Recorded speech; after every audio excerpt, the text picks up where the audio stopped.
Good afternoon. Today I'm going to read from The Wisdom of the Psyche by Belford Ulanov, and I'm specifically going to read about the place of the feminine in the Godhead. And this is a very important question because, as we see on our cable news every day, men seem to be terrified of the women coming into American politics, and we need to talk about why they're terrified, why they shouldn't be terrified, and why women can find a place in the Godhead too. And so I'm reading from beginning on page 91, actually. This is Dr. Ulanov speaking. Women are asking, where is our connection to the Godhead? Where does our experience count? The woman's question carries with it and mediates to consciousness. The question we are all asking, the question we are always asking, what about me? About us? What have you, God, to do with my particular situation, color, country, my images of you? How do we house you? How do we house you who house us? And how do you house us who house you? Here, woman stands for all of us. She is the urge to make connection, a connection more palpable than logical, much more in the setting than abstracted from it, touching more than analyzed, felt and thought rather than studied. We need both modes of perception, but one is missing and left behind as last. Now it becomes first. For symbolized in woman's question and in her wiles, her beguilement with what is her great gaping need for connection, even in and to the Godhead. This question about the missing feminine, with all its symbolic impact, has been left behind in history until very late. It has never been asked this way before. Other questions were asked, but never this one this way. This full range was missing. This was the lost mite, the little thing. You remember all those wonderful questions, those heartfelt ones that took you right into the intimacy of God's life. How could God be creator and sovereign and yet suffer? How could Jesus be born and die and still be God? How can there be three parts to God and God still be one? How are the three related? Are they equal? Are they from the same or from a different substance? Do they come out of each other? All these questions of unity, diversity, substance, relation, divinity, equality, persons, processions, are fascinating and wonderful questions. But see, not one question is asked about the female or the feminine. That was unimportant, we used to think, a little thing, a lost mite. But now we scour the whole house to find it. Something new begins, voiced in this woman's question. We have come to a point where something new might happen there at the center of all being. We hear a different voice. We have a different vision. Hence we are temptable and held by some to be contemptible. A differentiation has occurred. We are not mankind. We are man and womankind. We are not humanity. We are women and men. And we are all different in our sameness. What is voiced is the new possibility that in woman is also man, and in man also woman. Each is both. We have a feminine and a masculine mode within each of us. When we add the feminine, the whole changes. What we perceive is the new possibility of contrasexuality, where a man knows the missing feminine as a part of himself he needs to find. Woman's wiles are of all things his.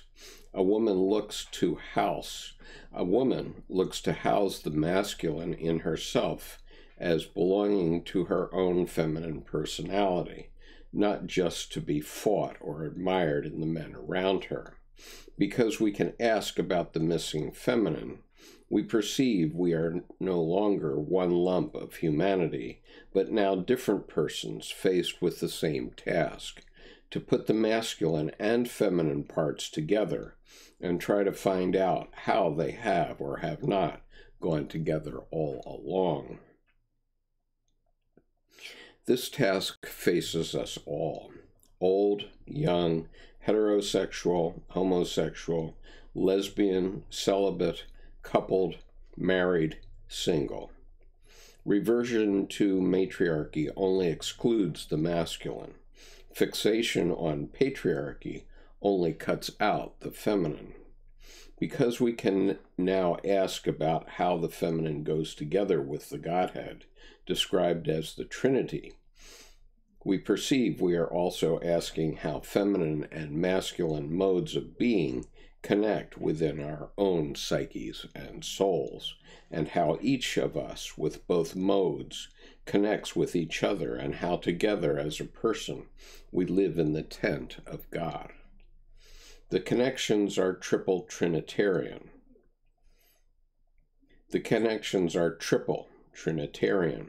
The links within our interior lives are of the feminine and masculine modes of being.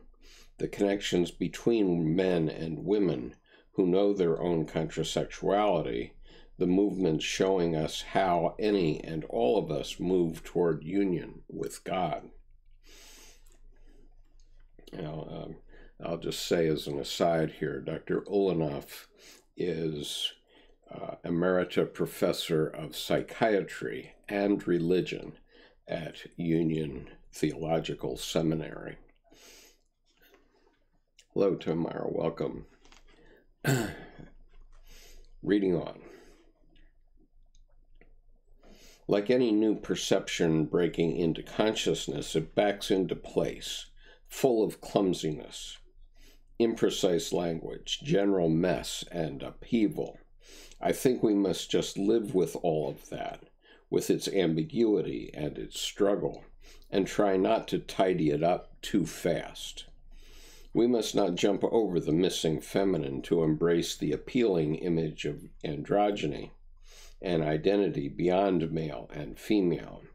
What kind of solution can that be? The feminine has been neglected for centuries, and now it is not to matter anymore. We are beyond it. There must be a time, and I think ours is the time, with all our anger and hurt, with all our raised fists and our open palms, when the feminine can have its chance to be herself. Her many selves, together and differently. We must acknowledge the threat within us that we attribute to the opposite sex and struggle to house it and realize that struggle is also our struggle to relate to God. Through the neglected other within us, the divine other breaks in. From this perspective, we can see the symbolic meanings and shortcomings of the various revisions of the Trinitarian doctrine with which some propose to answer the question about the missing feminine. Others throw the Trinity out altogether. The symbol has lost its symbolic power, we are told, is now a mere sign, and worse, a sign of negativity, of male oppression and bigotry. In this argument, the Trinity is a sign of the exclusion of the feminine, an emblem of its missing state, both in language and iconography.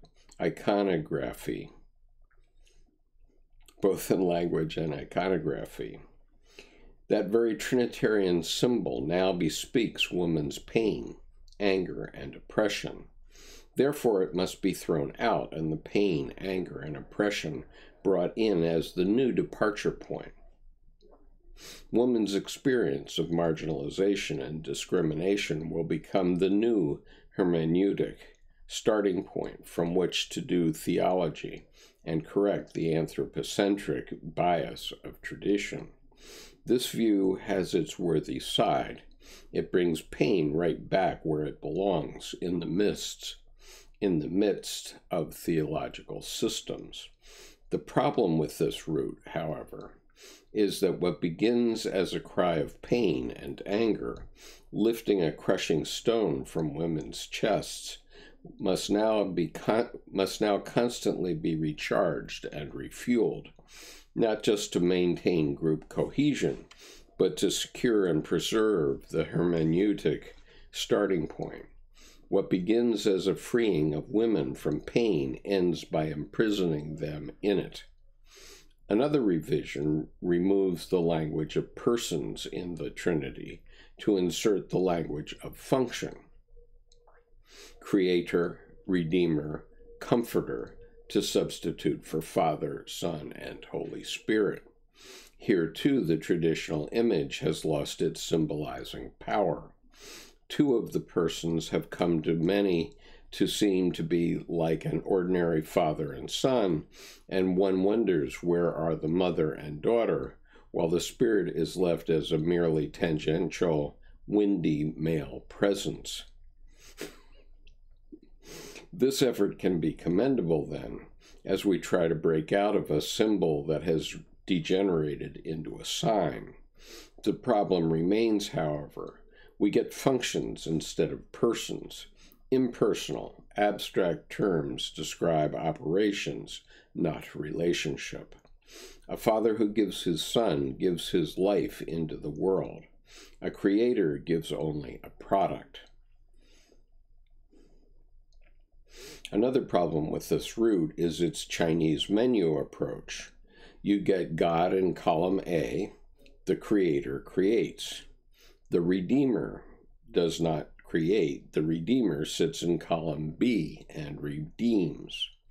The Sustainer performs a self-defined function over in C. The original intuition about the inner life of God and the Trinity recognizes that everybody does everything. They mutually inexist. And so each is in each. All are in each is in all are in all, and all are one. Each person of the Trinity is God, and altogether they are one God, which is the full essence, and altogether are one essence. Both of these revisions miss the symbolic power of the Trinity that points to the inner life of God in itself.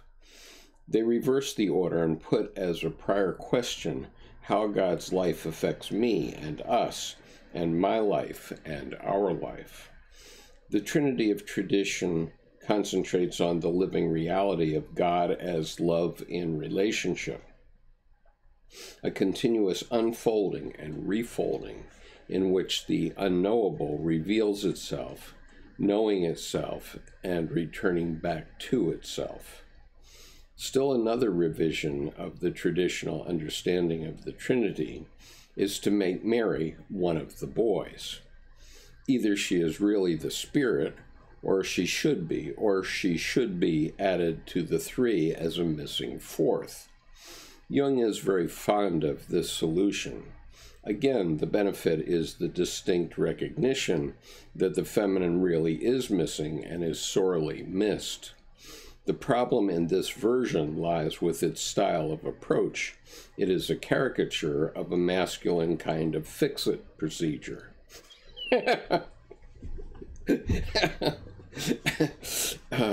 Yep. veers toward making theology into a set of engineering problems. These three are over here, and then over there is the missing thing, so let's stick it in. This is a phallic style of problem solving, rather than a feminine meditative style of brooding and pondering over a mystery. This is an amiable enough kind of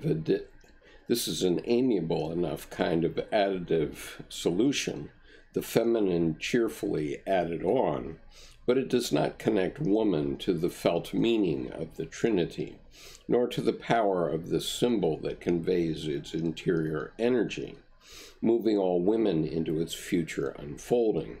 At best, it is an intellectual solution. At worst, it does not quicken the heart at all, and that is the point, isn't it? To quicken the heart, to connect it, again, to that central power. To that central fire. I'll read that question once again. And that is the point, isn't it? To quicken the heart, to connect it again to that central fire. We need a woman's wiles to point the way. The woman's way will not clarify through discursive reasoning, nor through power tactics, but rather through its characteristic beguilement, curving round and down the center, moving into the anguish, into the dread, into all that is startling and new, and even at the price of being tricked or tempted.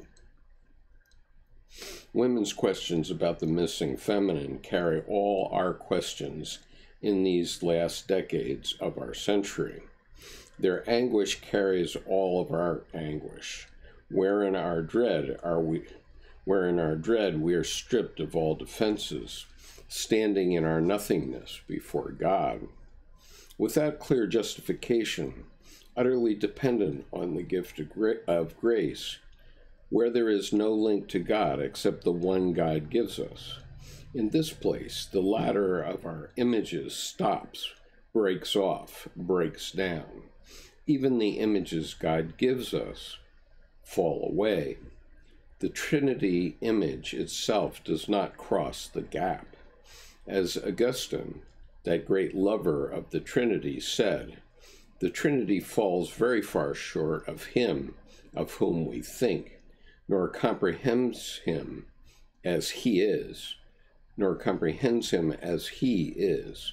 And now, in this crisis, we know it, but it is not enough to have this insight. Women's wiles show us how to proceed, for the Trinity image is at the heart of our liturgy and our theology. We need connection to it if faith is to quicken the heart, and we are to find a bridge across the gap between the present and the past of tradition.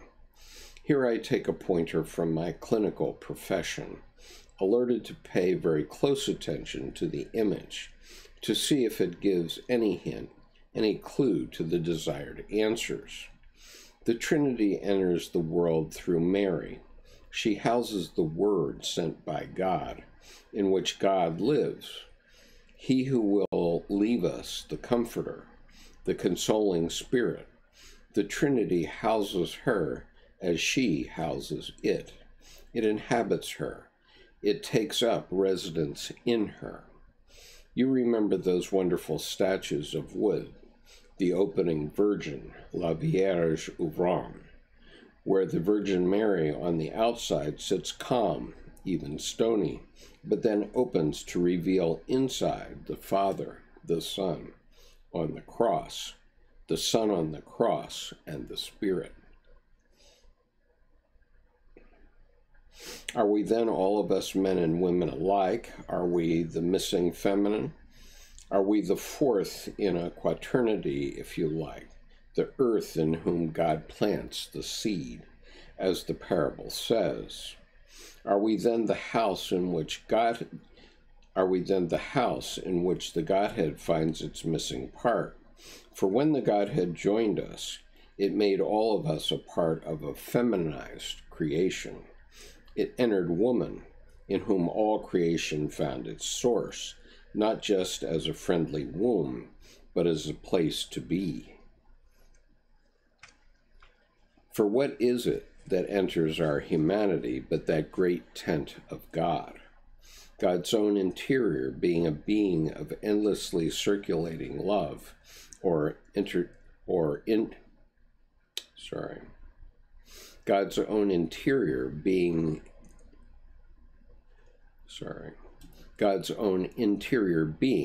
a being of endless circulating love, of independence and interdependence.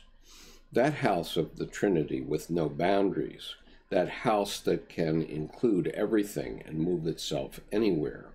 We are held in that house, and the house holds us. We are pulled into its current of circulating love. We are pierced by its being flowing into the world.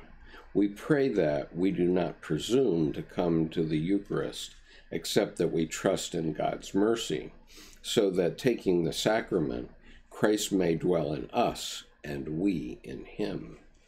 In taking the Eucharist, we recover the sustaining truth that we are like Mary receiving God, a being penetrated and opened by God's indwelling that will then be born through us into the world.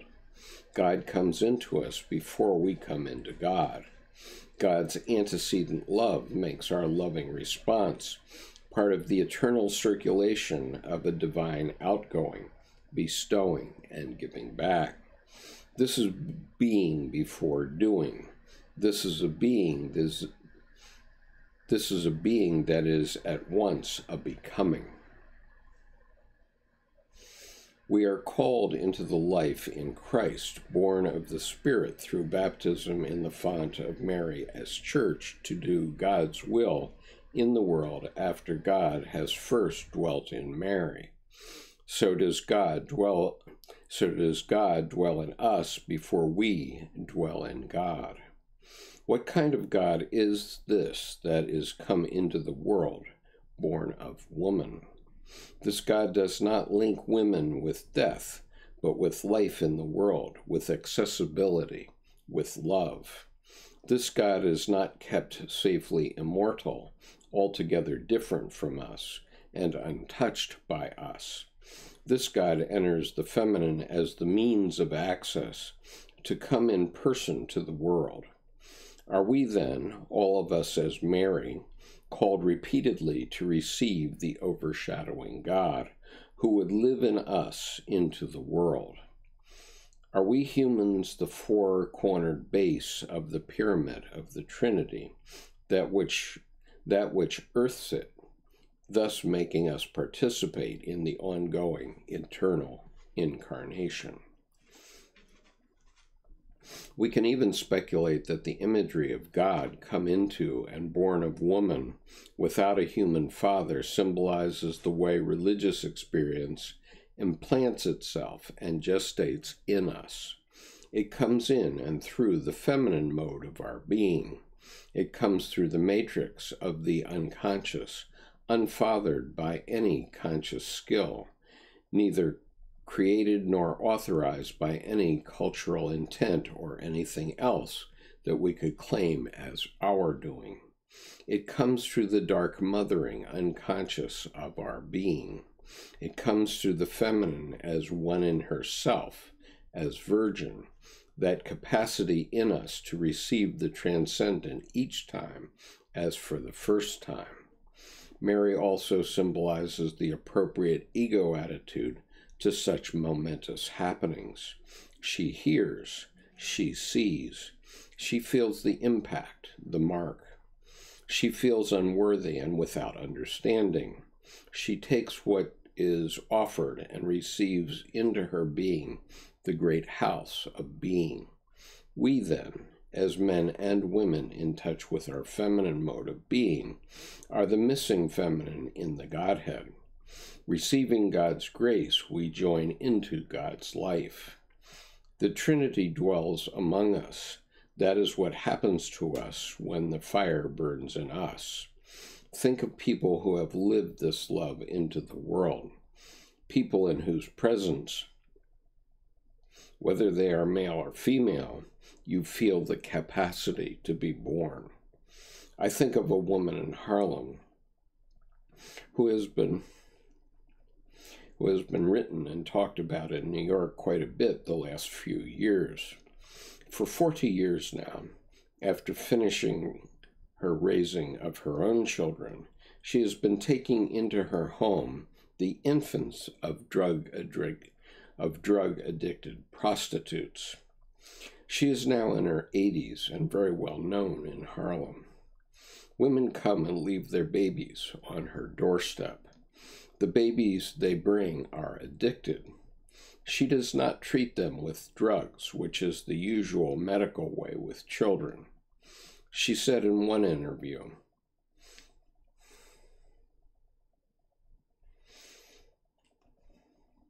"I love them back. I love them back into being."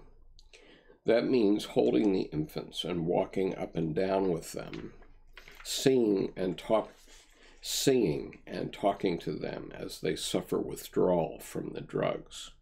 If the babies are made well and the mothers have kicked their own habits, she gives the babies back to their mothers.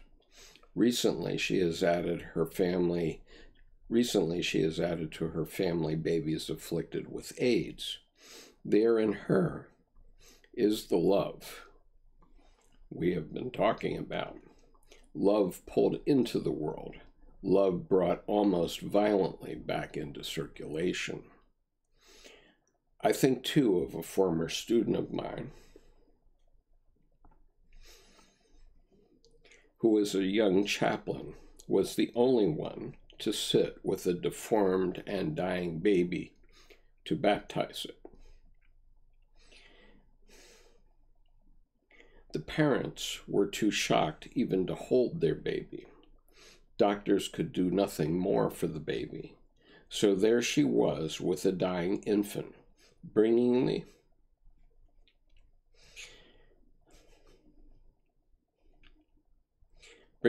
infant into the house of God and witnessing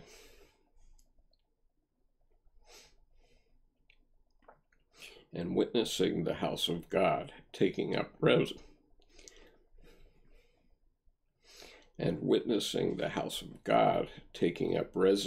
in the dying infant. Another witness, a parish priest, offers space in the church's community life to a woman who feels and acts crazy because she is afflicted with schizophrenia. She will not be treated psychiatrically. Her family can do nothing with her. The priest can. He invites her into the church's life, while at the same time refusing to put up with the wildest of her performances. He treats her as a human being called to house God's being, even as God's being houses her. She is allowed to change. She is allowed to be in charge of posting the numbers of the hymns to be sung in church services. When she decides to post the wrong numbers, or repeatedly posts only the numbers of her favorite hymns, or worse still, refuses to post any numbers at all, the priest steps in with a firm hand. They engage in a power struggle, which he, with luck, wins because she knows that there in this church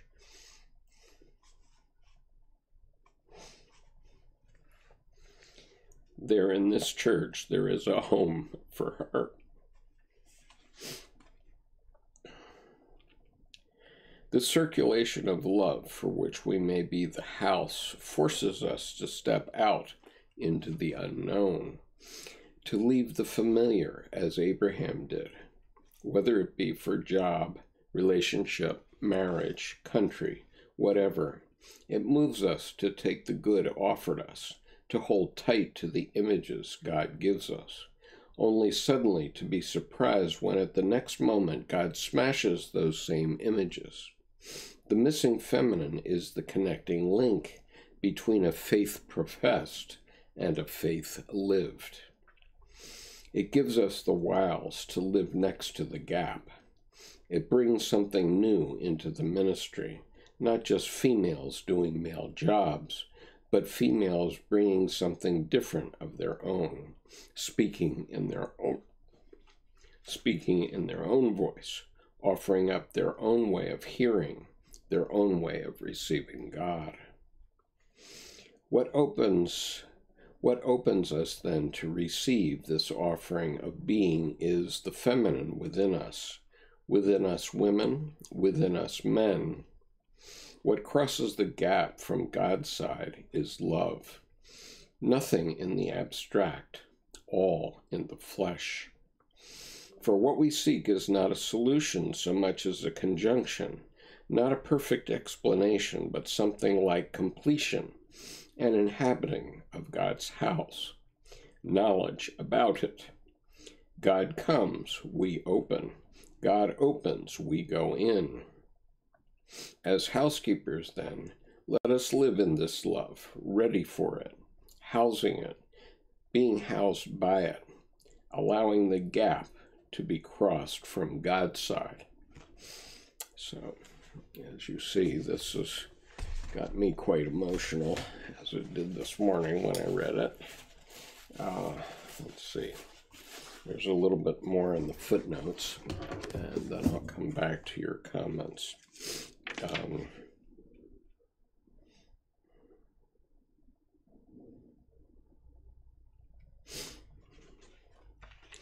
I think the most interesting thing is a description of the Trinity in other terms other than Father, Son, and Holy Ghost. And one footnote refers to a detection of the Trinity by John Thurmer, where he gives various examples of the relations in the Trinity among three who are one. Some of them are: God as Father is thought, Son is act, Spirit is perceiving the act in recollection. Father is music in the mind of the composer. Son is music. Spirit is the reading of the scores which renew the music. Father is lover. Son is beloved. Spirit is the love which binds them. Father is idea. Son is creative energy. Spirit is creative power and meaning and the response of the soul. Father is inner self. Son is revealed self. Spirit is effective self, which others see and understand. Father is idea. Son is activity. Spirit is the power which flows back from activity to the authoring idea. And then there's this other one. Let's see. Okay. Referring to Augustine de Doctrina Christiana. Augustine searched also for analogies to the Trinity in human personality. Lover, beloved, and the love between them is one of his more famous triads. His favorite was memory, more like anamnesis than history, taking a recollection of who we are in our truest selves. Understanding and will, more like willingness to respond wholeheartedly with willpower.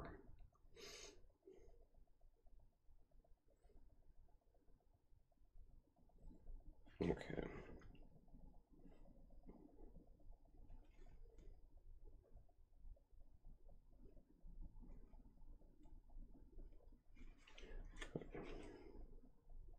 Okay, there's one more here.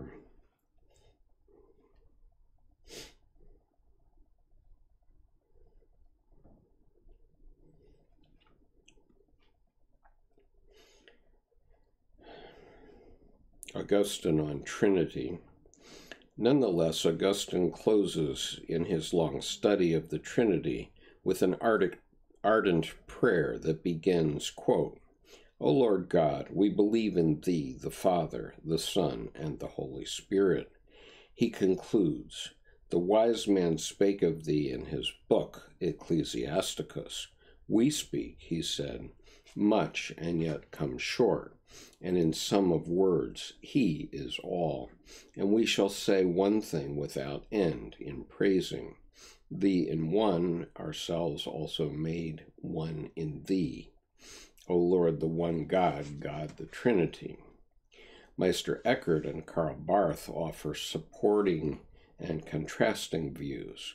Like Augustine, who recognizes that even the image of the Trinity cannot be equated with God, Eckhart differentiates the Father, Son, and Spirit, whom he calls God, from the nameless unity and silence of being, which he calls the Godhead.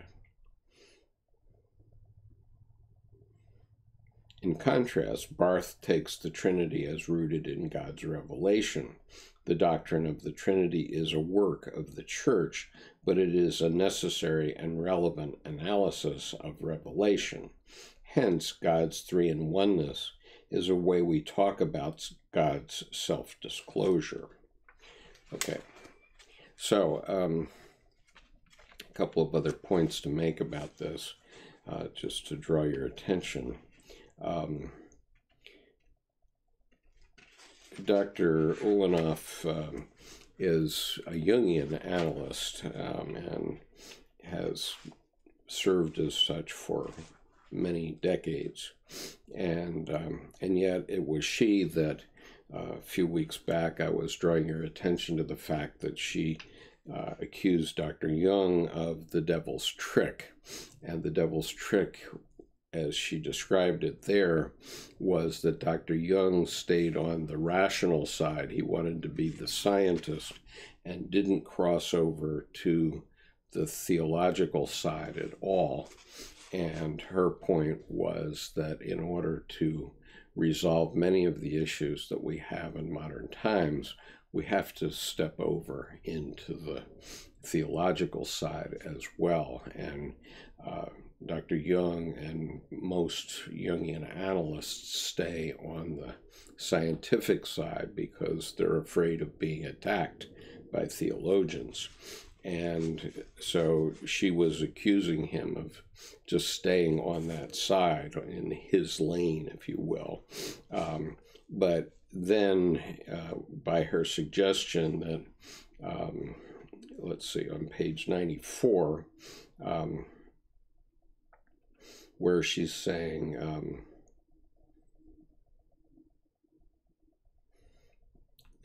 vis-a-vis women, there must be a time, and I think ours is the time, with all our anger and hurt, with all our raised fists and our open palms, when the feminine can have its chance to be herself, her many selves, together and differently. And she goes on justifying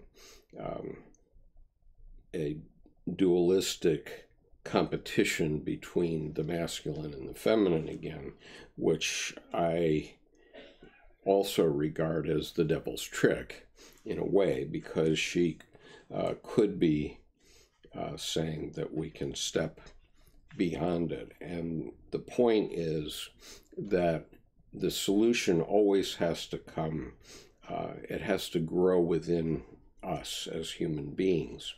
And this is the problem that she points out later here, where she says that Jung is very fond of this solution of just putting, of Pope Pius's solution, also Pope Pius XII's solution, the Assumption of the Virgin Mary into heaven, which was a papal bull issued in 1950, which allowed the Virgin Mary to enter into heaven, into the same place as God the Father, the Son, and the Holy Ghost, and therefore become the fourth. And she says that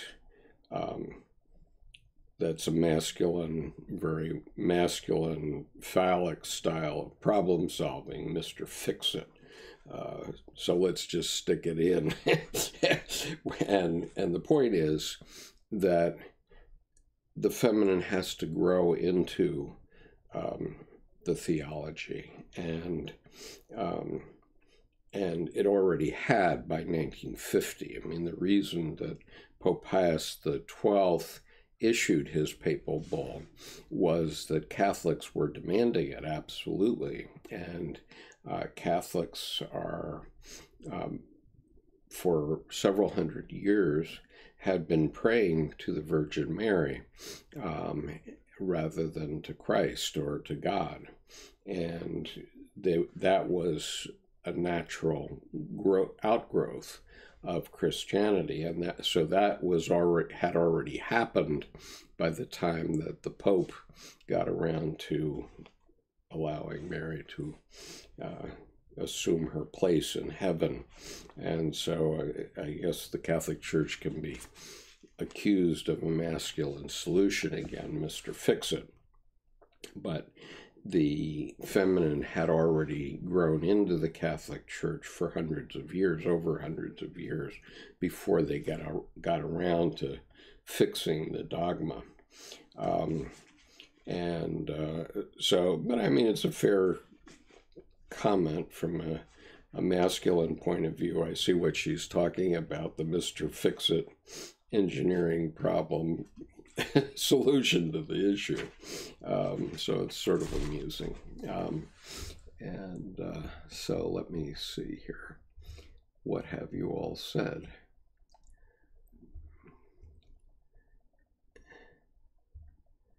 Frater Ohedrian, y'all think the conscious mind is masculine and the subconscious mind is feminine. I think they're both. BoxJ Pro 3. Hello again. I saw the video you suggested. I watched the one about living an authentic life. If you had the fire, you would have never quit the violin. Yep. The love thing is very powerful. Opioids mimic the kinds of neurochemicals released when we have close connection with another human being.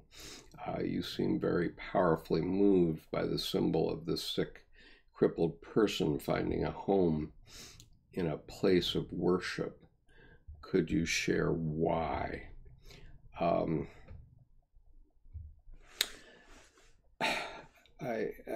don't think it has to do with a house of worship per se. I think it has to do with accepting others who have limitations and who would do that. And Dr. Ulanov was pointing out a couple of her students who were doing that as their role as intermediaries with God, and talking about how it's done. But all of us can think of people who have been disadvantaged in one way or another that we've run into in our lifetime, and think of how we did or could interact with those people to show our respect for their divinity. And so I just thought it was sort of a beautiful statement that this woman with schizophrenia was given a task in the church. And I've certainly known of men with certain deficiencies who were given roles as the sextant of the church, for example. The sexton is a nice way of saying the janitor, but who were given a role and who were given respect by the congregants. And I think that that's a very powerful message about the type of community that we would want. And I don't limit this to Christianity, not at all, because I've seen the same instinct appear in Buddhism and in in Judaism and other places. So it doesn't only have to do with Christianity, and it certainly isn't limited to the church or a building. Miles says, in an ancient language, the pronoun for Holy Spirit was feminine. Trying to find the reference. Okay, that'd be interesting. And Patricia says, great topic. Thank you, Patricia. And by the way, just to re-emphasize here, I've been reading from The Wisdom of the Psyche by Belford Ulanov. And Dr. Ulanov has a credential that I never imagined until about 2 years ago. And that is that she's emerita, which means the retired professor of psychiatry and religion at Union Theological Seminary, which is one of the leading theological seminaries in the United States.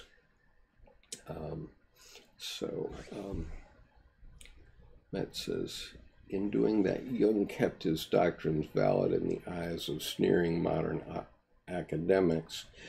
Yeah, that was his trade-off, and I'm not so concerned about his decision as Dr. Ulanov was. I mean, Dr. Ulanov wanted to make a point about the devil's trick and how in the devil's trick we are persuaded to argue about inanities rather than about things that are of significance. And so if we take the abortion debate in our political questions right now, that's an entirely inane debate, because no babies will be saved by banning abortion. We'll simply brutalize our society again. But people who are under 40 don't really understand that point. But things were pretty bad before Roe v. Wade. My two grandmothers had 5 abortions between them, as an example.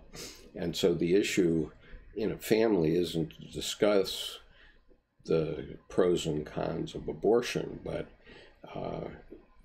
rather pay attention to what's really important, which is your family and how your family stays together. That's the big question in terms of the devil's trick. And so I think it's fair enough to point out that Dr. Jung was, probably unconsciously and consciously in varying degrees through his lifetime, trying to avoid a lot of controversy with theologians, because he knew that they would attack him if he brought these things up too early. And in fact, he really veiled the religious part of his work until the last couple of decades in his life. And in a way, he was lucky, because everybody was distracted by the rise of Adolf Hitler in World War II. And so they weren't paying much attention to the research that he was doing that was related to religion. So he was lucky in that way. Mariana says, why is the feminine archetypally chaos? Well, very honestly, I don't care for that duality and the way that duality is put forward. And, Jordan Peterson, many of you have heard me talk about Jordan Peterson and his 12 Rules of Life. And, while I think he makes a lot of sense in one way, he's making sense in a logos kind of way, in a teacher kind of way. And it's based on the hardships that he has seen in his clinical practice. And, fair enough, he had those experiences, and so he's expressed himself to help people see how to avoid these terrible things that happen to people and bring them to psychologists and psychiatrists. But, I prefer the way of looking at it as quantitative or versus qualitative. I think that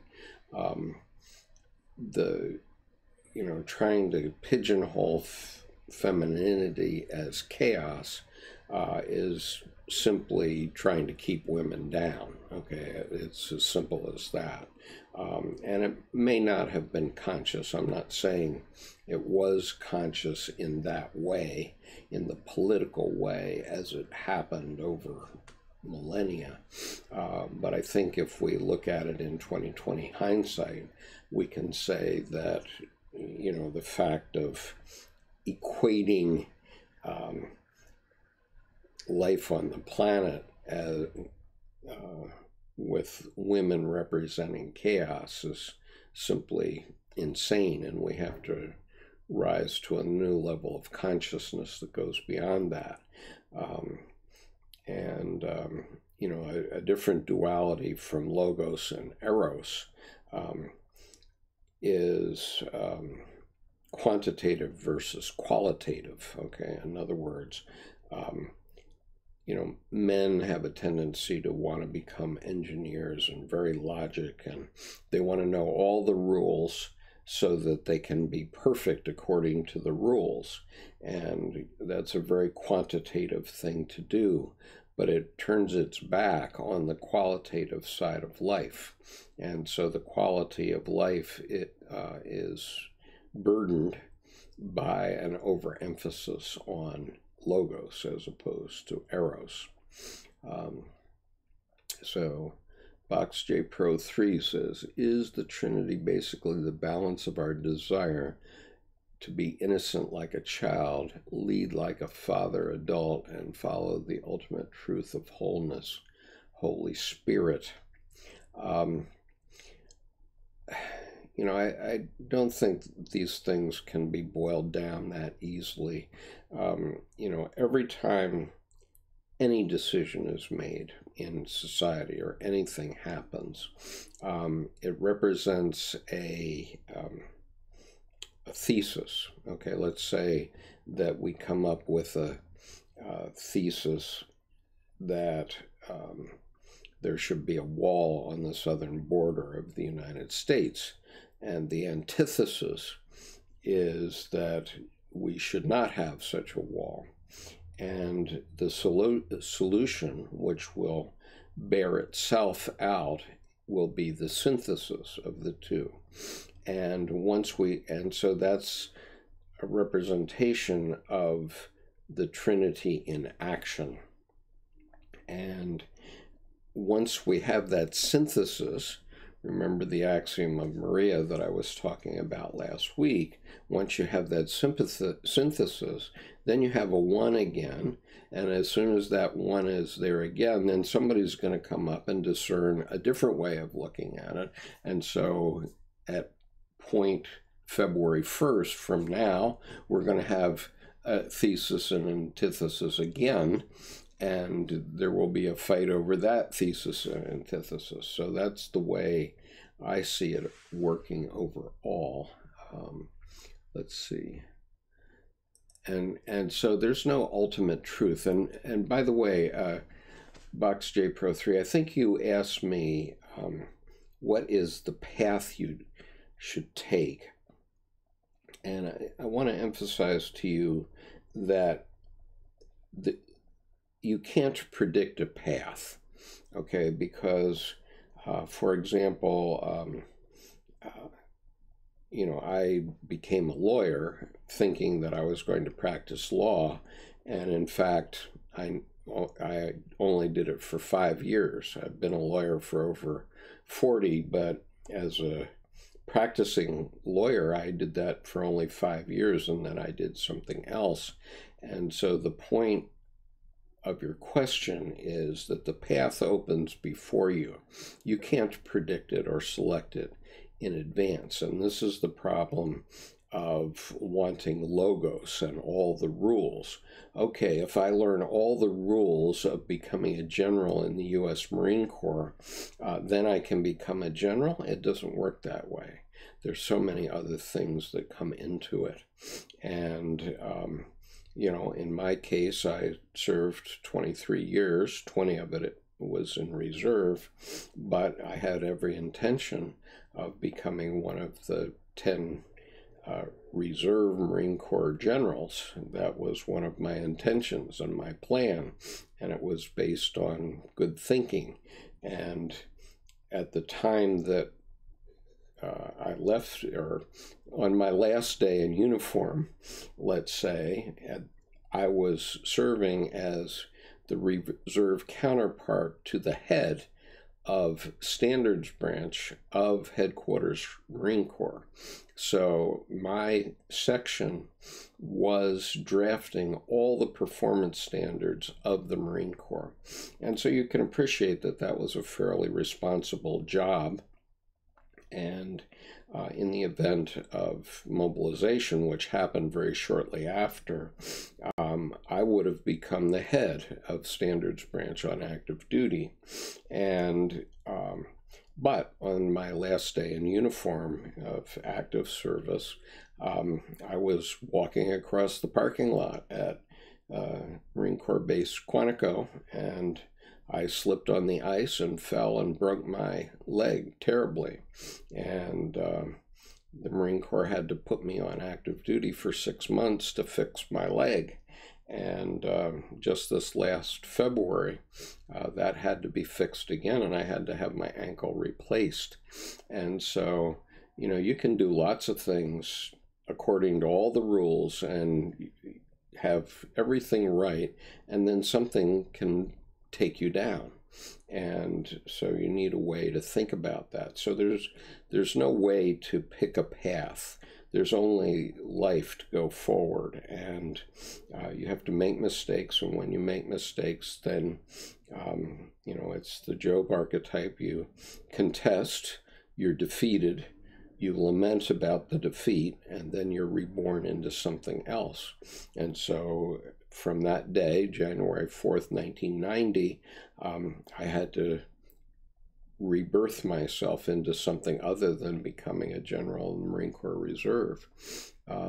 Just that's the way it works.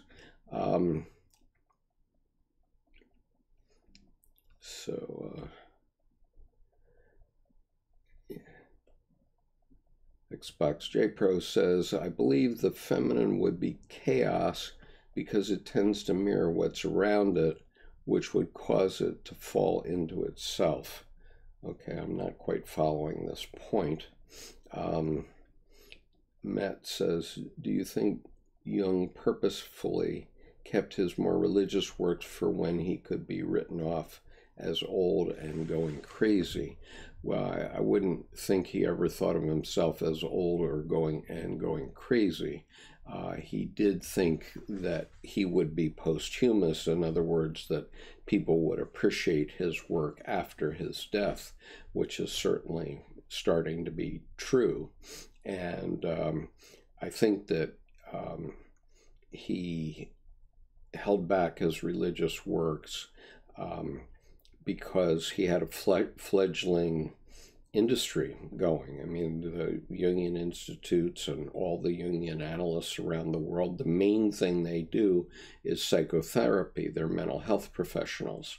And that was a fledgling idea, okay, which began at the time, I mean, it truly began at the time that Freud and Jung were working together around the year 1907 to 1913. That's when it began. And so I think that Dr. Jung didn't think having a rear guard action fighting off theologians who hated him was a very good way if he was going to show people how to psychoanalyze people and help, and actually help people that are struggling. And so I think that you know, he kept mum about what the religious implications are. And, very honestly, I've read a lot of these books over the years, but it was only in the last 4 or 5 years, as I listened to a couple of the lectures by Dr. Edward Edinger, that I even realized that, the importance and enormity of what Dr. Jung was saying about religion. And part of that was based on my own experience, which I'm sure some of you probably know, which is that, my daughter, who had fallen in with Christian fundamentalists, had told me one night that I was going to hell. And that night, I had a vision of Mephistopheles, as I envisioned him from Faustus, plopping down in the seat next to me in my automobile. And, I don't know how long that vision actually lasted. It might have been only a second or a few seconds. But anyway, I do have the vision of, the devil actually sitting down in the seat next to me. And so from that, I know that Christian clergy have been using that trick for thousands of years to bind people to the church, at least 1,000 years. And people were very frightened of it. Fortunately, I knew something about Jungian psychology when that happened to me. And so I didn't interpret it that way. I interpreted it as religious authorities. I said to myself, who teaches a child to say such a thing to their parent? And I started to delve into it to understand it. And, now I think I have a fairly broad understanding of it. And, the pact that I made, I made the Faustian bargain. And the Faustian bargain that I made was that the devil could have my soul on my death, my immortal soul, on condition that none of my daughters would ever think that about me for the rest of my life. And fortunately, it's worked out pretty well.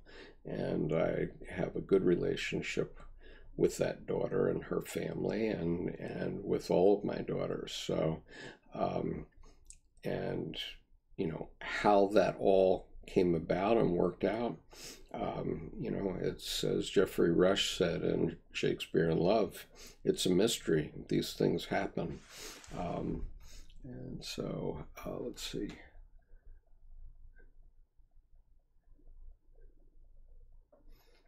So Miles says the Hebrew word for spirit is ruach. It is grammatically feminine. The Syriac word used feminine pronouns for the Holy Spirit until 400 AD. And Xbox JBox Pro says, I'm trying to figure out what the fruits of the Trinity is. Well, the fruit of the Trinity, in this book, Man's Search for Meaning, by Viktor Frankl. Dr. Frankl had been in Nazi concentration camps for 3 years during World War II. And he saw depravity at its most horrible. And he said in this book, toward the end of it, he said, there are only 2 races of people, and those races cut right down the middle of every country, every religion, every culture in the world. And the 2 races of people are decent people and indecent people.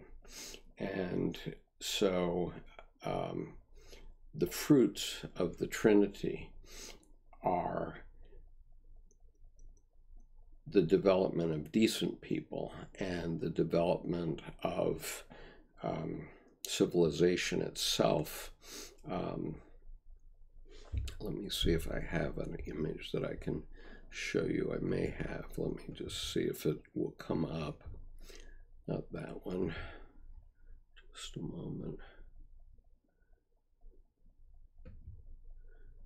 Okay, it's this image. Okay, so in order to have decent people, we have to have our instincts in such control that we can build civilization around them.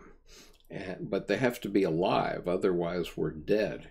And so it's decent people that build up civilization, and it's indecent people that try to tear it down. I guess that's how I would answer that question.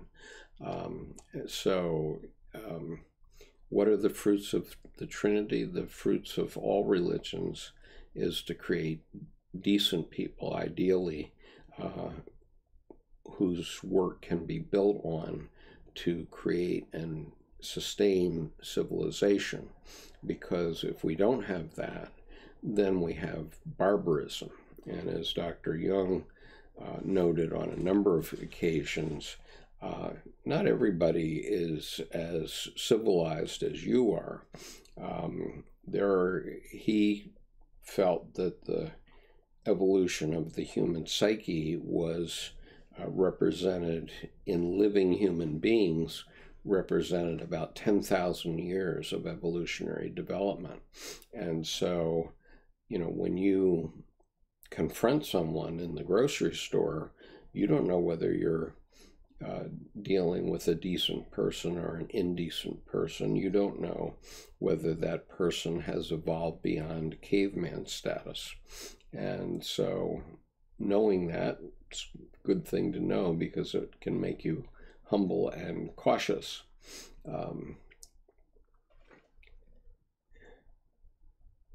Matt S. Was there a precipitating event in 400 AD? That's a good question. I don't know, but Miles may find it. I would say the Trinity is a hypersymbol. It's a core element that's present in many more specific symbols across many cultures. He liked my assessment. Miles, and I had given a number of other examples, like the composer, the musician, and the spirit of the music coming out of the music as an example.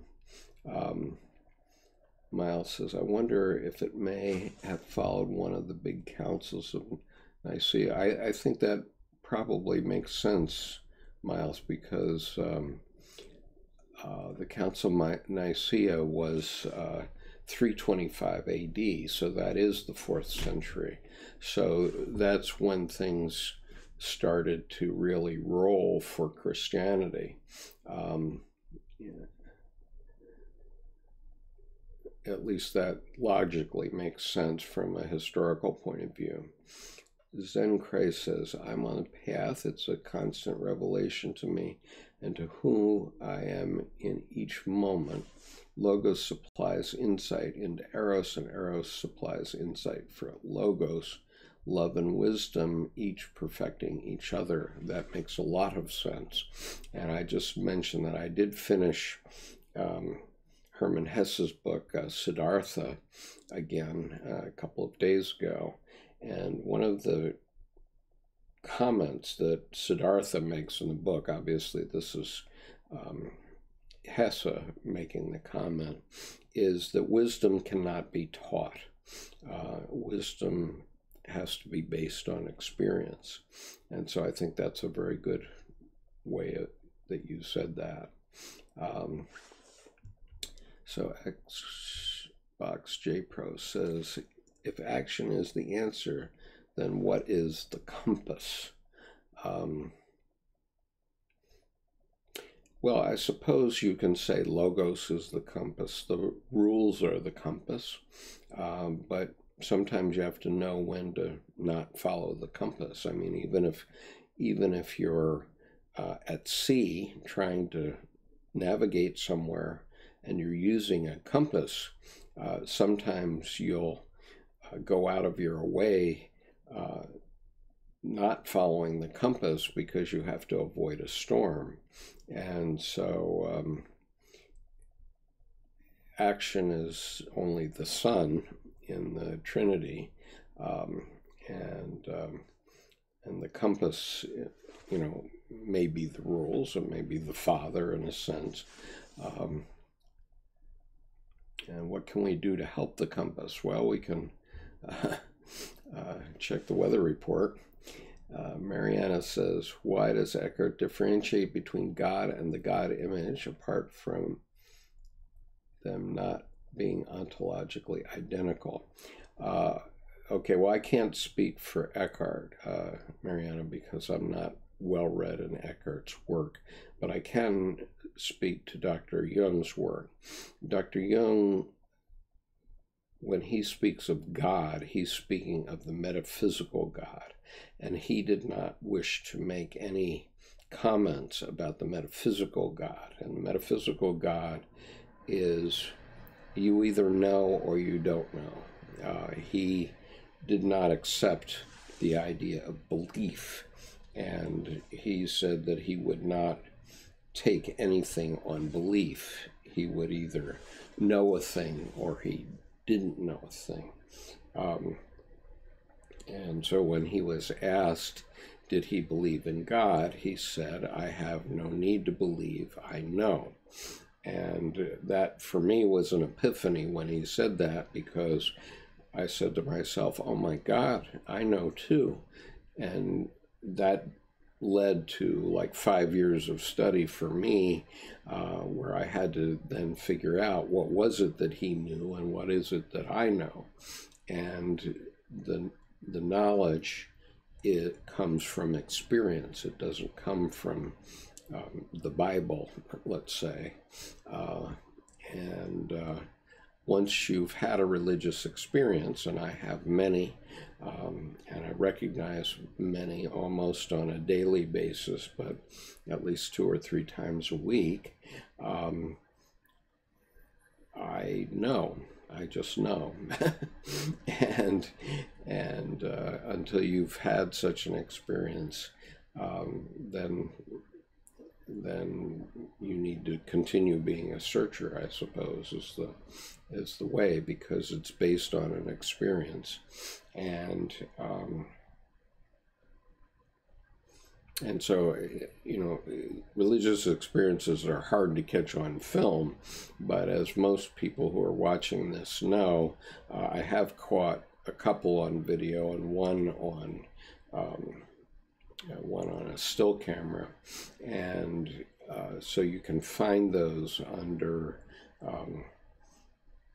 a playlist called Breakthroughs to the Unconscious here on this channel, where you can see those actual experiences as they took place.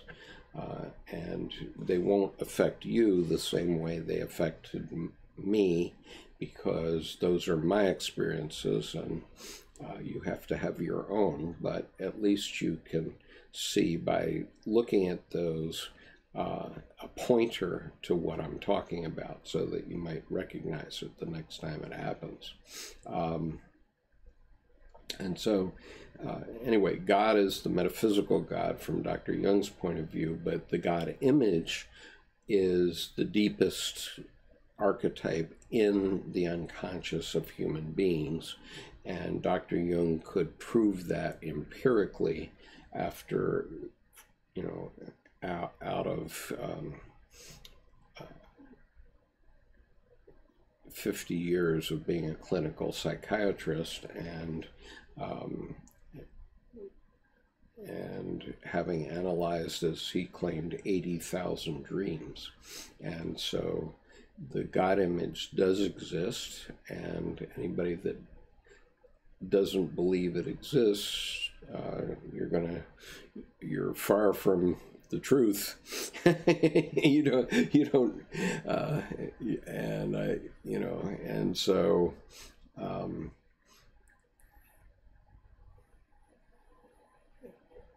So, what can I say? I mean, the God image, the self, is also a name for it, or the greater personality, as Dr. Edinger called it at one point, is something that's empirically demonstrable in the psyche, and the metaphysical God is not empirically demonstrable, and that is something that you just know or you don't know. Miles says, Marhoots has written about translations. See also Mark Malkowitz has a website. Marge Hoots, Marghouts. Zen Christ says the compass is your heart and the will is your solar plexus chakra. In unison, it becomes the steering wheel. Okay, I think that may be a bit too tightly packed for most people to understand what you're saying here, but we're not going to go into a teaching on chakras and such during this video. So Xbox J-Bro says, an example of what has served me as a source of guidance is this quote, the poor become poorer and the rich become richer. Well, that's I certainly have seen that in spades. So and I will be talking about that in great detail throughout this year. And Zen Christ says, what you can do is learn how to love by empathizing with all your emotions, experiences, applying present wisdom to past suffering, and shoo those parts of yourself love and gain insight from each other. Well, like any learning, if you start to do whatever the thing is, whether you're learning to be a Marine or a doctor or whatever it is, you have to learn certain things. I mean, we have to learn how to be a human being as a child. And, the examples I gave the other day, which are, I think, relevant, are when you don't know how to type and you're at the keyboard, as long as you have to think about where all the letters are, you can't type. And, there are rules about, the forefinger goes from this key to that key and so on. And you start teaching yourself, A, B, or whatever it is that you type. But if you keep doing it long enough, eventually you can forget where the keys are, and then you can type. And the same is true with riding a bicycle. As long as you have to think about steering and balancing and pedaling and braking, as long as you have to think about those things, you can't ride a bicycle.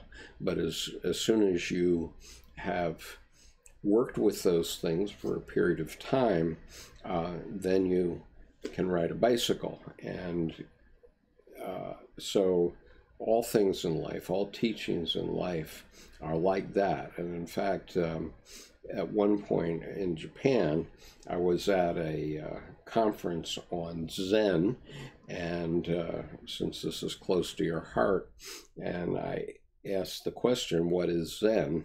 And I was given those two examples. So, and I've used them ever since.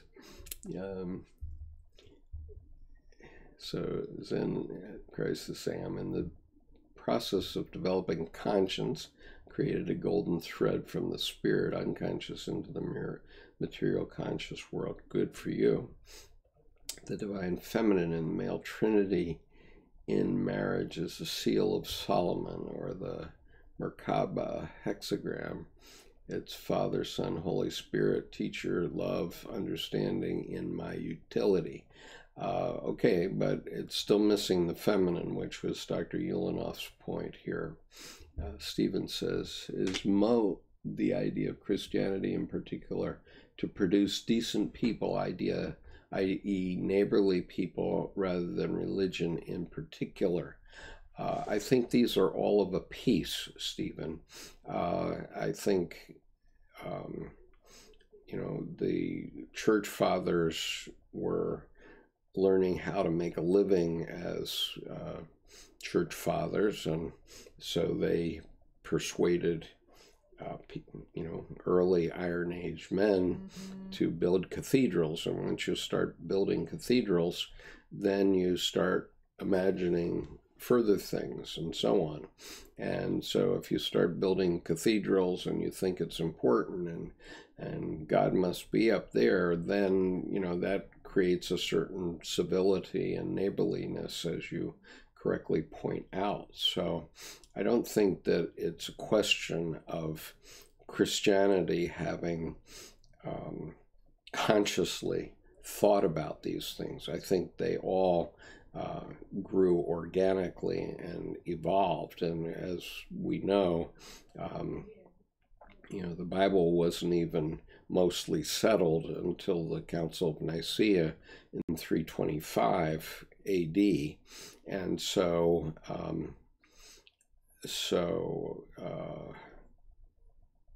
what do you remember from 325 years ago?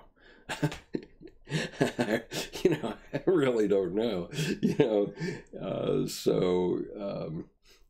What were those people doing at that time when they were selecting the Bible, the books of the Bible? I don't have a clue, really, and I think there were many things there.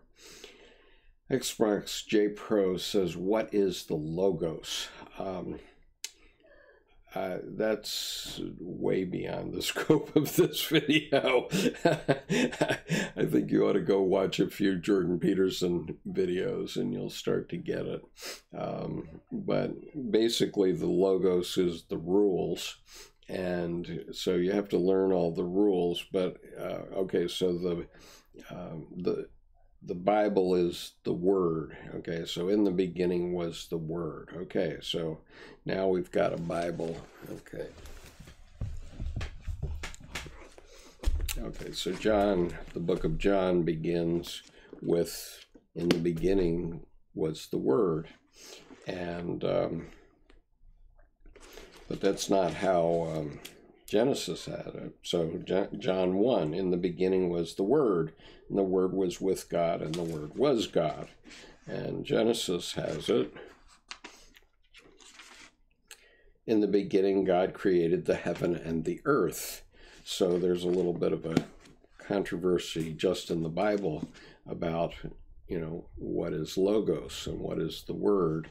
But traditionally, Logos has been the Word, except that this is just a black book with a lot of printer's ink in it, and you can use it as a doorstop until you get Eros into it, until you integrate it into your life in some way. And this is true of the Quran or any other holy book. Until you integrate it into your life, it's just a doorstop. Okay, and so maybe John, when he wrote the book of John, didn't think of it in that way, but I think we can evolve and recognize that we need both Logos and Eros. Mariana says, did you ever draw any similarities between Jung's concept of self-actualization, which is dynamic, and Aristotle's concept of daimonia? Both entail the actualization of the self. I'm sorry to say I'm not well versed on Aristotle, so I'm going to have to leave that one. But certainly Jung's individuation process is about self-actualization. And so when Xbox Pro asked me what path is the right path, or how do you decide what is the right path, the path opens itself out to you. And we make mistakes in life. We have to get a life and start living it, and then we make mistakes, and some mistakes are worse than others. You know, my mistake on January the 4th, 1990 was I wasn't paying close enough attention to how slippery that parking lot was at Marine Corps Base Quantico. And so when I fell and all of my weight came down on my foot wrong, it broke my leg. And so that led to a defeat of my intention to become a general officer. And I had to lament that, and then I had to evolve into something else. And as you see, I'm evolving into something else right before your eyes to this day. And so Xbox J Pro says, I believe we're at a disagreement on how to approach life. I believe that it is our duty to each other to teach the fruitful languages of the universe so that we may make informed decisions before we act. Well, I don't disagree with that. I think that's fine, and you can go out and you know, get all kinds of degrees. There are many people. I have 3 university degrees, and I did higher education a 4th time. So in effect, and until I was 32 years old, except for my time in Vietnam, I was always a student. And I loved going to school because I was learning all the rules, and that was just terrific, and I could make a lot of informed decisions. The only problem is that then you put your finger into life and something nasty comes out of it. I mean, and you know, that started from the time of Vietnam, because my roommate from the basic school was killed in Vietnam on April the 11th, 1969. And so that's a negative thing that comes out. But again, and that was before I went to Vietnam. So when I went to Vietnam, I went there knowing that a very dear friend, a man who I thought of as a big brother, had been killed. He literally was decapitated in the rice fields of Vietnam about a year before I went there. And so when something like that happens, then you have to evolve into what you're going to be next. And, you know, some people ran away from that.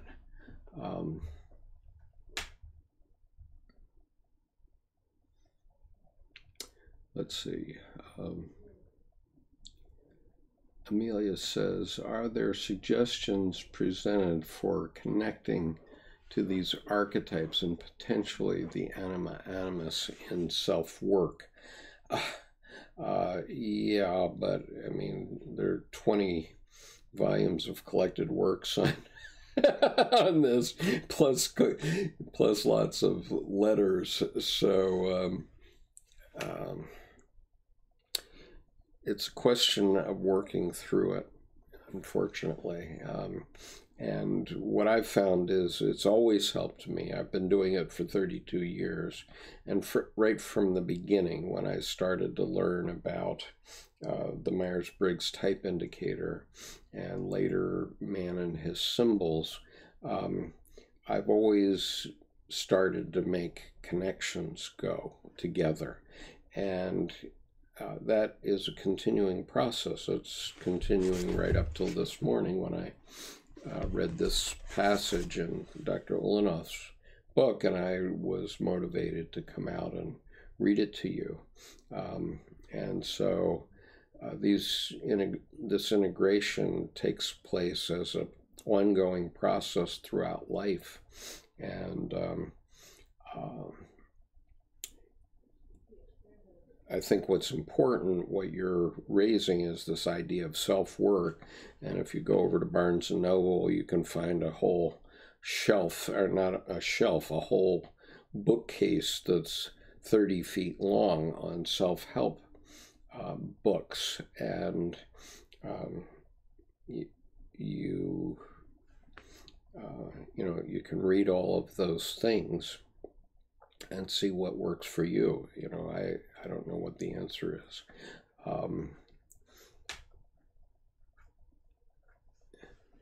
And so the divine feminine, the divine masculine, I think it helps to understand that they're different things and that they are connected by something like the yin-yang symbol. In other words, my wife has a coffee mug that she was using this morning, saying, which says on the side of it, if a man is in the desert and says something and no woman hears him, is he still wrong? And the answer to that is yes, because men and women are completely different in our outlook. And so just knowing that is a step in the right direction, because then if you're conscious of that, then you don't have to scream at one another, and you don't have to lead yourself to a divorce because you can't convince your spouse to see things your way, because your spouse is never going to see things your way perfectly. And so what's important is to be conscious of that and work with it and understand it. And, you know, in my case, and my wife's in my case, my wife is a J and I'm a P on the Myers-Briggs type indicator scale, judging versus perceiving. Now, the simple way to think about that is a judging person goes to the grocery store with a list and takes food off the shelves based on the list. The perceiving person goes to the grocery store and just takes things off the shelves. Both eat. And so now we have Alexa from Amazon, and I've found it useful to say, Alexa, add milk out loud, and Alexa puts it on a list for me, which I then have in my pocket. But when we go to the grocery store, it's my wife that's looking at her cell phone, following the list, and I normally don't turn on my cell phone, even though I know I have that list. So we just are different. And, you know, as I've said a few times, I tend to be extremely intuitive, and when I take tests like the Myers-Briggs, and I've fallen a couple of times into the 99th percentile on intuition, and the result of that is I have no clue what people who are less intuitive than I, how they see the world. I see the world as a very global or kind of a universal place, but other people have very narrow visions. And you know, so the way I've always said it is, you know, sensing person, you can take and show them 1,000 trees and they won't believe there's a forest. And an intuitive person, you can show them 3 trees and they assume there's a forest. And so that's how differently we tend to see one another. But if we're, you know, and that's even on a scale, if I'm on the 99th percentile and you're on the 75th, we may both be intuitive, but we still may see things quite differently. And so being conscious of that is very valuable, because that's where you start to get the conjunctio, which is what you were looking for, I think, Amelia.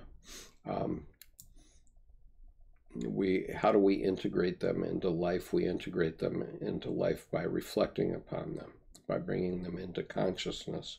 And once we bring them into consciousness, then we can work with them. As long as they're unconscious, they're just going to keep hitting us in the face. Matt says, I've had a symbolic obsession with cicadas and caterpillars since a series of bad career moves seems connected to your legs somehow. Yeah, maybe. I couldn't say. Let's see. Sorry. Zen Christ says, a concept is a form like a net. Its qualities capture the associative qualities in you. So the word, in a sense, is like casting a net into the ocean of your subconscious. I think we will have to say unconscious. This is a distinction that I've had to make recently, because unconscious is really unconscious. Something like how your body regulates your heart and your lungs, whereas the subconscious is just something you're not thinking about today, but you're aware of. Mariana says, how is Eros related to Logos, and would Jung think that there is more than one primary mission to us as individuals, or is there one path? Now, there's millions of paths, and that's what Jung would say. You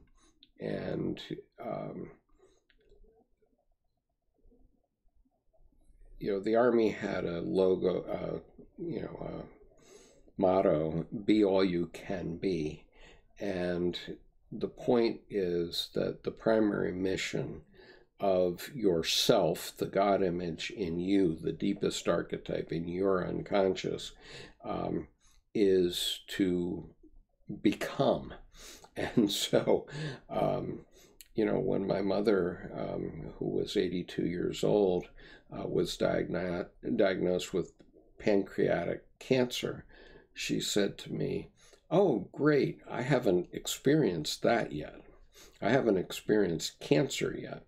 And of course, by that age, many of her friends had already experienced it. And so somehow the self wants to experience life in every way. And I think lots of us would like to avoid cancer, but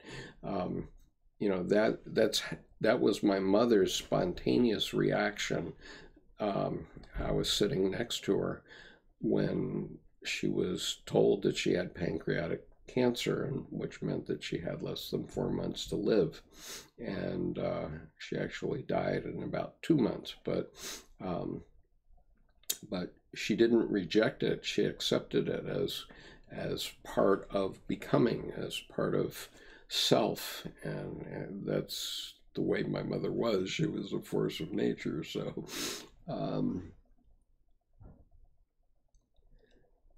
So how is Logos related to Eros? They are opposites. There's a duality, Logos and Eros. One is quantitative and one is qualitative, and one is there are just so many. All dualities come down to that, Logos and Eros, and so I'm now resisting the idea of this being feminine and that being masculine, because I think that particular duality has been used to keep women down, basically, for millennia. And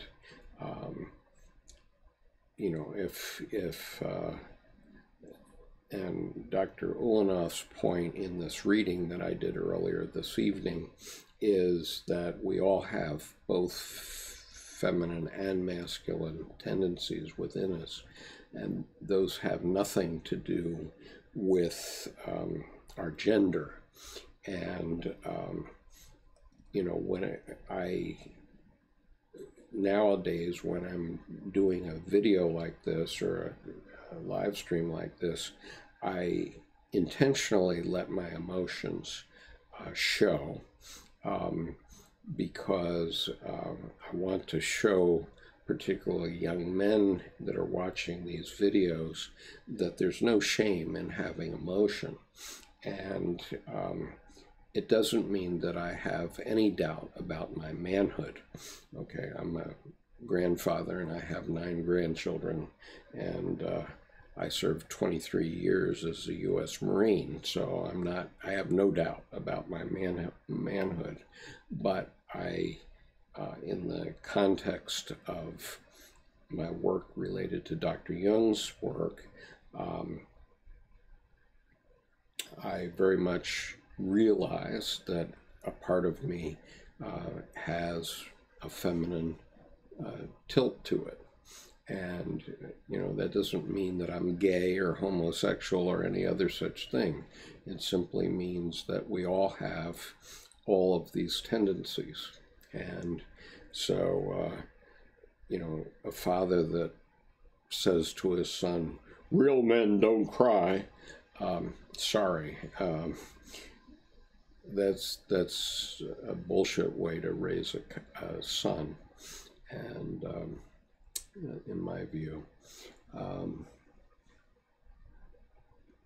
So Zen says, the Logos filters the Eros into a very refined way through reasoning, measuring, making it applicable and practical. Okay. Matt says, actually, going back to your videos, a religious experience. One night I happened to be sitting out during a mass emergence of cicada nymphs, and I caught helping one to a tree on video. Terrific. I mean, you're Buddhist. That's what a Buddhist monk would do. Or the Buddhist monk would help the nymphs onto the tree. And Stephen says, a Muslim friend pointed out that God knocked over the Tower of Babel because if they have begun to do this as one people speaking the same language, then nothing they devise will be beyond them.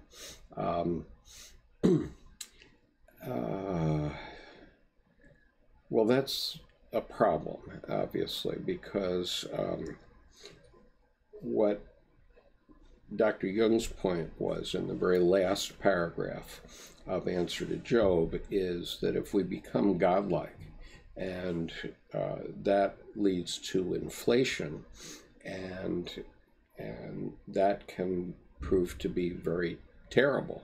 And so if you look at certain personalities in our current affairs right now, there's certain people who think that they are godlike, and the consequences for the rest of us can be genuinely terrible. And so the issue is to recognize that we have divine aspects about our being that are mysterious, that we don't really know about, and yet not allow that to go to our head and to actually become inflated. We have to maintain humility, and so that I agree with your Muslim friend that that's probably what happens, something like that. And anyway, it's very interesting. If you look at the Quran, you're going to find that many of the stories in the Quran actually track stories from the Old Testament. Let's see. Amelia says, I am ENFP, and I do that at grocery stores. No matter what's on the list, I'm following my whims. Yeah, proving my point. Stephen, given this as an explanation for war, pre-Christian religion does not have a decent or neighborly moral, even within the Bible, is individuating positively than an individual choice. I think Dr. Jung would say that individuating is not a choice, and you're either going to do it consciously and therefore individuate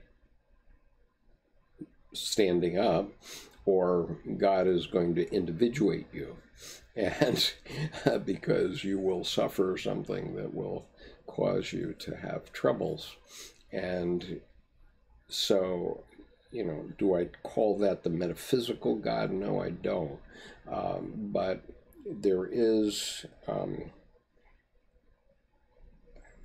let's call it the Force, okay, as in Star Wars. Okay, the Force is with you. And if the Force, if you're going with the Force, then you're doing well. Okay, so let's say that the Force, although my conscious ego mind had me going on to being promoted to colonel very soon, and to going on with my Marine Corps career for perhaps another 10 years, the Force was not with me. And so the Force caused me a distraction that caused me to break my leg. And so then I took up something different. And so I was, one of my MOSs in the Marine Corps was an artillery officer. And in the artillery, there's one concept which is ready, fire, aim. Okay, and that is that the artillery guns cannot see their target. And so they have to shoot around out into space and see where it lands, and then they can change their aim so that it lands in the right place. And so it's ready, fire, aim, not ready, aim, fire. And so life is like that. It's ready, fire, aim.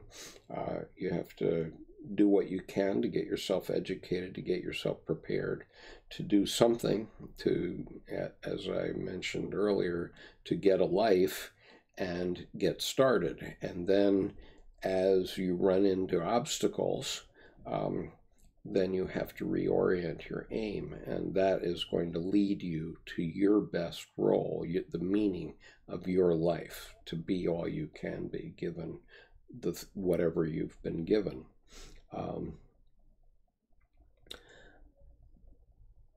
So Zen says,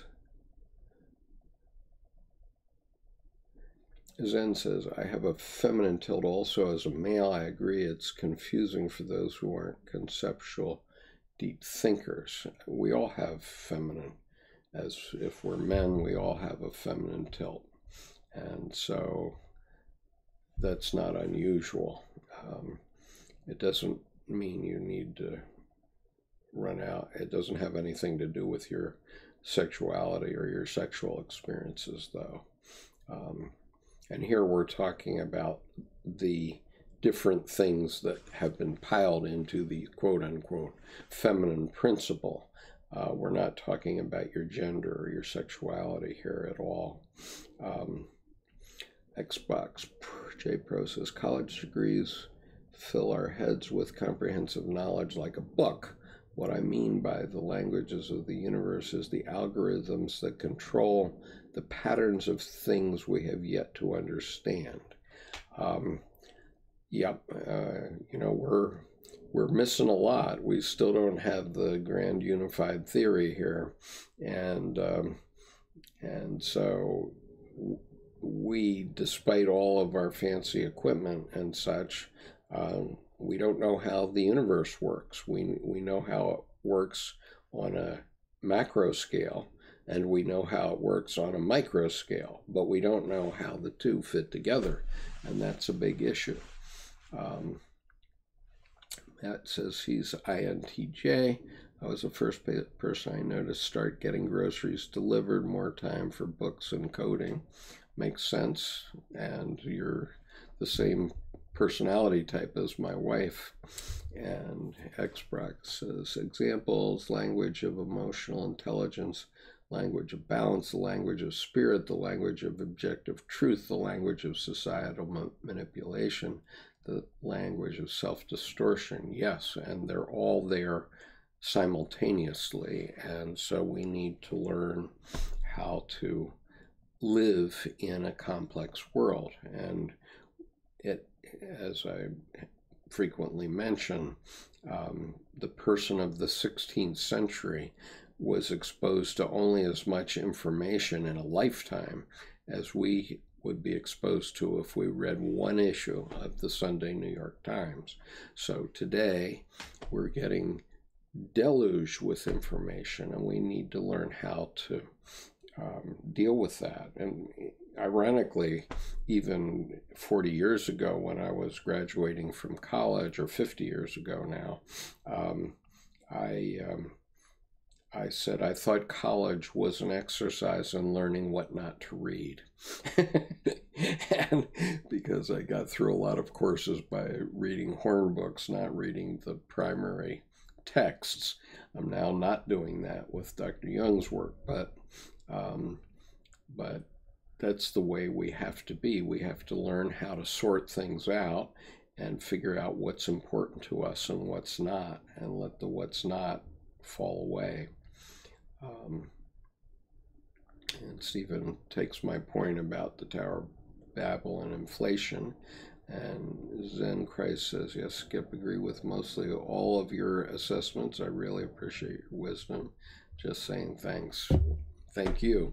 It's nice to have you. Now, I guess I better wrap this up because I've been going for nearly 2 hours, and my wife will be angry that I'm not spending time with her and my mother-in-law. So, in fact, here she is. I'm making dinner. Yeah, okay. So, you know, I just know.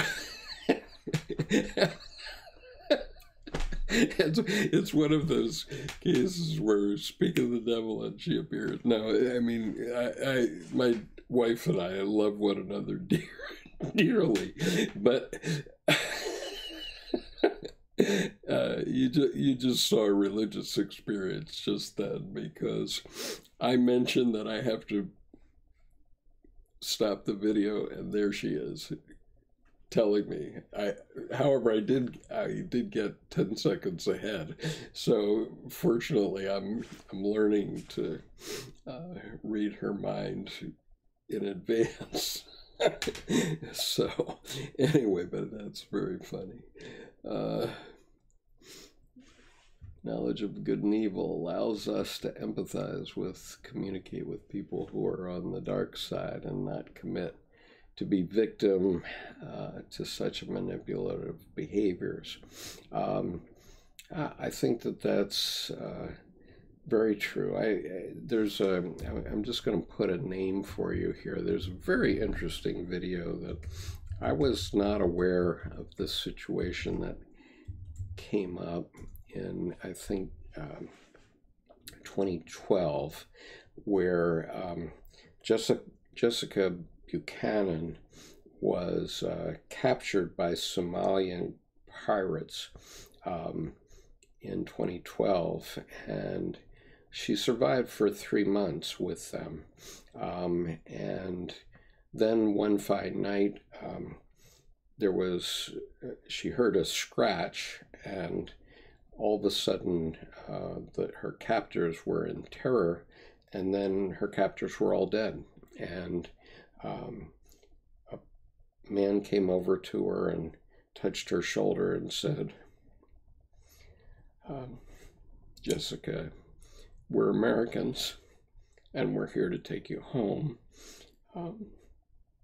You're safe. And it was a Navy SEAL team, and they got Jessica onto a helicopter, and she never saw the face or knew the name of the Navy SEALs who saved her life. And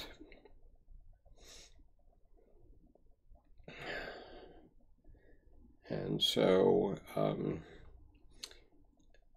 you know, there are people on the dark side, and we have to know how to deal with them. But anyway, there's an excellent video it's a clip from 60 Minutes, about 12 minutes long, about Jessica Buchanan. You can find it by searching on YouTube. I highly recommend it. Jesus and Lucifer are both bearers of light, but only one leads to life. Right, I agree. So anyway, peace, and thank you to SEAL Team 6 for saving Jessica Buchanan, who, before she was rescued, had no concept that anybody would care about her in the Somali desert, and she didn't know that her plight had gone all the way to the president. And so that's what the people do that defend the nation. So peace. I'm going to discontinue at this point and go on with dinner. Thank you for joining me.